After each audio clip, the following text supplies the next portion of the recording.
Hey YouTube, it's Mrs. Rains here. Just want to come at you really quickly and talk about the 7-day cabbage soup diet or cleanse. Some people call it a cleanse. I personally use it more like a cleanse than a diet. It does help to get rid of any kind of water weight or any kind of I don't know, just you feel better. It cleans up your body, and Lord knows we eat a lot of things that are probably just kind of causing a certain level of toxicity to our body.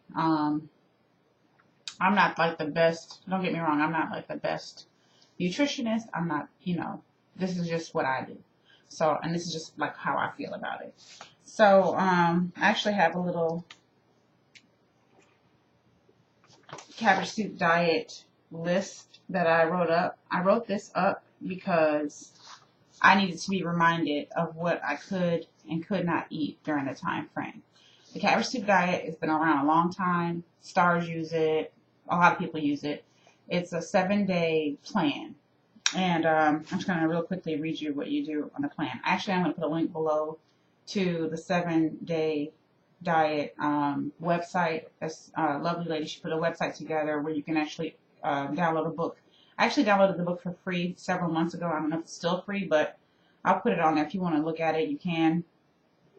But so for day 1, you eat all the fruit you can eat and as much soup as you want. And the cabbage soup is the base for the diet. You cannot have bananas. And for drinks, you can have unsweetened tea, water, or cranberry juice. And it has to be 100% juice with no sugar added, I believe. Okay, so that's what I have been doing. What I'm going to try to do as I'm going through this, I'm going to try to each day document my breakfast, lunch, and or dinner. I'll do the best I can. It's easier with my cell phone, so what you might see is a series of small videos rather than one long one. So I'll do the best I can to try to document it this week. It's spring break, so I'm not teaching this week, so hopefully I should be able to document this pretty well. Okay, so that's day 1. Day 2, all the vegetables you can eat, all the leafy green vegetables if you can, and then you can eat as much soup as you want. The bonus for this day is you get to have a baked potato with butter. So that's like the highlight of day 2, because by then your body's like, feed me something. So the baked potato, I usually save that for dinner time, but you can eat it any time throughout the day. You could start out your morning with the baked potato if you want. No fruit this day. Day 3, all you can eat soup, fruit, and vegetables, but no bananas and no baked potato on day 3. Day 4, you can have up to 6 bananas, and you can drink skim milk, but no potatoes, and then you also can eat all you can eat soup. No other vegetables either. So what you're going to be living off of is literally bananas and milk, the soup, and the potatoes.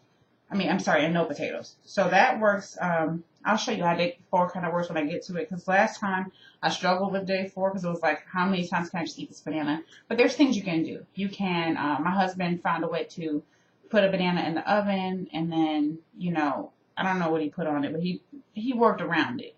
It's the best I can tell you.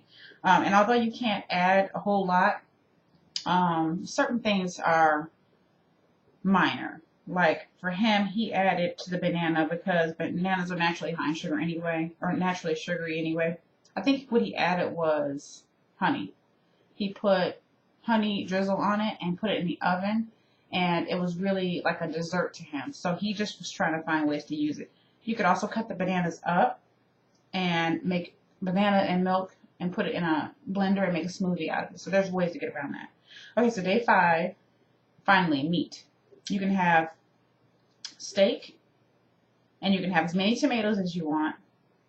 All you can eat soup. And you need to make sure to drink a lot of water this day because of the lactic acid in the beef. So you can have up to 20 ounces of steak, which I don't know. I don't even know anybody who can eat that much steak. But literally, if you ate steak for breakfast, lunch, and dinner, you still would probably have steak to spare, because the average size steak is probably between 5 to 6 ounces. So 3 6-ounce steaks, that's, not even at your full limit there. And that's about all I can do in one sitting is a 6-ounce steak. And that's big for me. So if you imagine doing like, flank steak in the morning with diced tomatoes for breakfast. And then in the afternoon, you might eat your cabbage soup with, chunks of steak in it. For dinner, you might do a large, hunky piece of steak. And then, you know, might do something funny with the tomatoes. Like, I would probably make a cucumber tomato salad and put like a little light dressing on it or something like that. Because, I mean, cucumbers are probably like nothing as far as calories are concerned. And that's something that goes well with tomatoes. Okay, so day 6, also a beef and tomato day. But on day 6, you could substitute the beef. And instead of having beef, you could have like a chicken or a fish. You just don't want to go over 20 ounces of meat and as much soup as you can take. And then also green vegetables.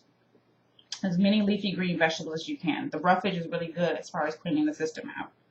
So day 7 is like, you finally are at day 7, you can have as much fruit juice as you want. So you could drink pomegranate juice, grape juice, apple juice, orange juice, any kind of fruit juice you want. As much soup as you can, you know, keep down at that point. And then brown rice. Now the fruit juice, you can have any kind, just make sure it's not something that has added sugar. It should be unsweetened or just naturally sweetened. So yeah, that's the 7 days. And then from day 8 on, you just need to eat balanced meals. If you can eat a bunch of small meals to start out, rather than eating a large breakfast, large lunch, large dinner, if you just eat something small for breakfast, have a small snack in between, another small lunch. And by small, I just mean just moderate. Be in moderation. Don't overeat because it's like I'm off the diet. I can stuff my face. That's just going to set you back. So the idea is to start picking little things you can eat, and a variety of things. And so this the website I think says you have to wait 7 to 14 days before you can do the fast. Like you can't just do it back to back to back. Not fast. I'm sorry. I keep calling it fast. The diet. You can't just do it back to back to back.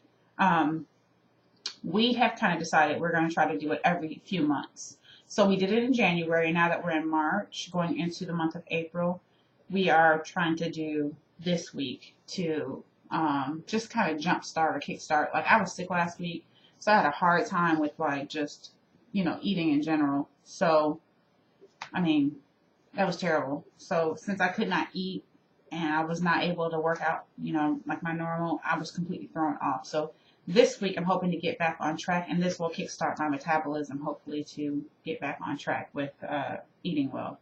Because I was just eating soup or whatever I could keep down last week. So the other thing I wanted to show you was making a weight chart. So I just did this on Excel. It's just the week number, my weight, and loss or gain. We actually did this the first time we did it. And what I did was I put this on my bathroom mirror so I could see it. And we did our weight loss chart also where we could see it. And this one is a lot more deep than the one I just showed you. This one had like our measurements and everything else. Hips and thigh, upper arm, lower arm, chest, neck, all that. So this time I'm just going to be more concerned with weight because I want to see, how much toxic weight I have retained. Because realistically, when you're working out and eating well, you can lose weight up to a point. But then your body has all this other stuff, this toxic sludge just kind of sitting around. Like, I read an article about when Elvis Presley passed away, when the autopsy was done, he had about 10 pounds of basically bile and sludge and junk, like in his arteries and his intestines, his stomach, and that kind of thing that the coroner pulled out. It equated to about 10 pounds. If you could imagine 10 or 12 pounds of that just sitting in your system is crazy. So the first time we did this, I lost 10 pounds, and I went back and double checked. My husband also lost 10 pounds of just water weight and sludge. No, our measurements didn't change a lot, but that was the expectation. And also at this time, we're working out and, eating healthy even after this point. So, but the first 10 pounds were just this cabbage soup fast. Now, I'm not saying that's going to be the same for everybody. This is me telling you, it is not going to be the same for every person. Some people might lose more. Some people might lose less. And remind you, this is not fat you're losing. You're not burning fat this way. All this weight. And we did this fast the first time, the fast diet. We did it the first time with no exercise. So it wasn't really like a weight loss that is a long-term weight loss. It's a short-term body flush, basically getting all the stuff that just kind of sits in your body. So the 10 pounds you lost, you wouldn't see it because it's internal. And this is stuff that like lines your intestines, which we have, a lot of intestinal tract. It's the stuff that lines your, esophagus, stuff that lines your stomach, that just kind of sits. And it kind of just, like I said, sits, and it never really fully digests. It just kind of backs everything up, so to speak. So we're excited to be underway to get it done. I actually started mine today. Today's Saturday. My husband will not be starting until tomorrow because he is away at a conference. And so he's kind of got to eat on the fly with what is available to him. So when he does get back this evening, he will start the cabbage soup diet. So he'll just be a day behind me. But I am planning to document. I have a video uploading now that's going to tell you about the ingredients I used for the cabbage soup. It'll go into a little bit more detail, but I will also post the links below this video, and I probably will post it on that video as well. It's uploading now, so I don't know if, how long it's going to take, but it should be uploading soon. And it might even, before this one, be uploaded. But, yeah, I want you to see, kind of get an idea for, I guess, what you use and how much of what you use in the recipe. And the good thing about the recipe is it is tweakable, meaning if you don't like, let's say, like the recipe calls for onions. If you don't like onions, take them out. You can always put something else instead. Or let's say for me, we like mushrooms, and the original recipe I followed does call for mushrooms. The one I'm following this time did not call for mushrooms, but I added them anyway. So just to give you an idea, you can add and take things away as long as they're similar. Like I wouldn't say take out 3 of the vegetables and then say, oh, I'm just going to chop meat and put meat in it. That defeats the purpose. This is a completely vegetable-based soup. You do use chicken stock as the flavoring, but realistically, it's not meant to be like chunks of chicken in there, if that makes any sense. The chicken stock, the flavor of the chicken stock is, you can also use vegetable broth. I chose chicken stock because I just wanted some variety, because I can remember the first time I was like, if I eat one more bowl of this soup, I'm just going to gut. So just to give it variety and have some taste, I opted to use that. You could also use bouillon. I mean, I'm getting off track, but just so you know, you can use a lot of different things as long as you stay to the basic, you keep the basic format of the soup. So, and so my goal is to fit in the dress that I thrifted today, which let me show you. So Easter is 1 week away, and our church is wearing pastel colors for Easter. So I thrifted this dress. It's a very retro, flowy like dress, just probably pastely. And this is a size 12.